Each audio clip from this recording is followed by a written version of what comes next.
दोस्तों supreme court में एक चीज का जिक्र हुआ। अक्सर आप कुछ शब्द हैं जिसको बोलचाल की भाषा में अक्सर सुनते होंगे, लेकिन एक मामले की सुनवाई करते हुए सुप्रीम कोर्ट ने कहा कि किसी को मियां तियां या फिर पाकिस्तान कहना अपराध नहीं है। कोर्ट ने यह भी कहा कि भले ही गलत हो, लेकिन आईपीसी की जो धारा है, दंड संहिता की धारा आईपीसी की, उसमें 298 की धारा के तहत धार्मिक भावनाओं को ठेस पहुंचाना का अपराध नहीं है।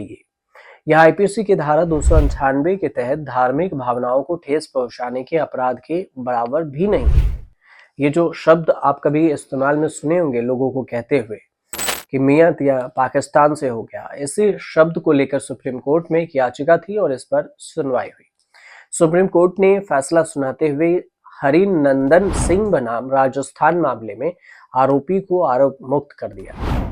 कोर्ट ने भारतीय दंड संहिता की धारा 298, जो जानबूझकर धार्मिक भावनाओं को ठेस पहुंचाने के इरादे से शब्द आदि बोलना इस धारा के तहत आता है, इसी के तहत अपराध के आरोप को आरोप मुक्त कर दिया गया। मामले में आरोप क्या लगा था? तो सुप्रीम कोर्ट ने इस मामले को लेकर ये कहा है कि अपीलकर्ता पर आरोप है कि उसने शख्स को मियां तियां और पाकिस्तानी कहकर उसके धार्मिक भावनाओं को ठेस पहुंचाई और इसी वजह से ये मामला कोर्ट पहुंच गया। इस कोर्ट के जो सुनवाई जो जस्टिस बीवी नागरत्ना और जस्टिस सतीश चंद्र शर्मा की बेंच ने 11 फरवरी को इस पर फैसला सुनाया। आरोपी पर एक सरकारी कर्मचारी को पाकिस्तानी कहने का आरोप लगा था, जबकि वह अपनी आधिकारिक कर्तव्यों का निर्वहन कर रहा था।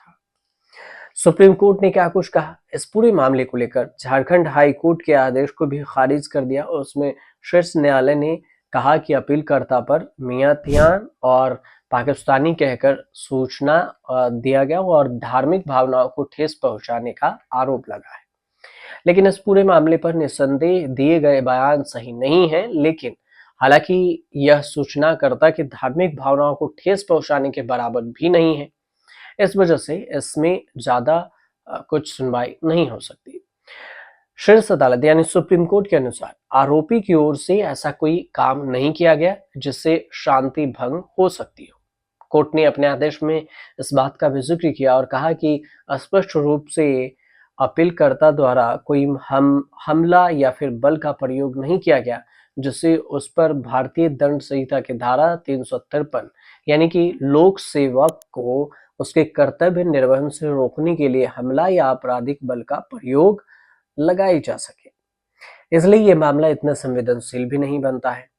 अब सुप्रीम कोर्ट में ये मामला पहुंचा तो इसकी चर्चा इस वजह से भी हो रही है कि आम बोलचाल की भाषा में अगर किसी से बहस हो, झगड़ा होती है, तो ये दो शब्दों का जिक्र जरूर हो जाता है।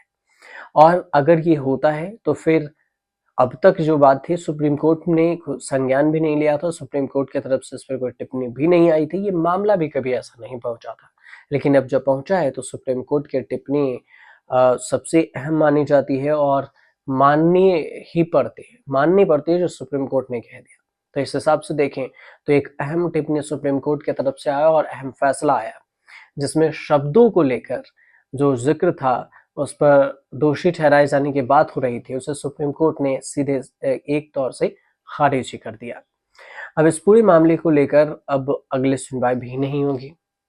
अब देखना दिलचस्प ये भी होगा कि सुप्रीम कोर्ट इन दिनों कई सारे तार्किक शब्दों को लेकर भी एक्शन मोड में नजर आ रही है, लेकिन हमारा मकसद ये होता है कि हम आपको आसानी से आसान भाषा में आप तक हम जानकारी पहुंचाएं, ताकि कोई भी कुछ छेड़छाड़ या फिर किसी फोटो या किसी भी वीडियो क्लिप यूज किए बिना ही आपको जानकारी आसान भाषा में समझ में आ जाए।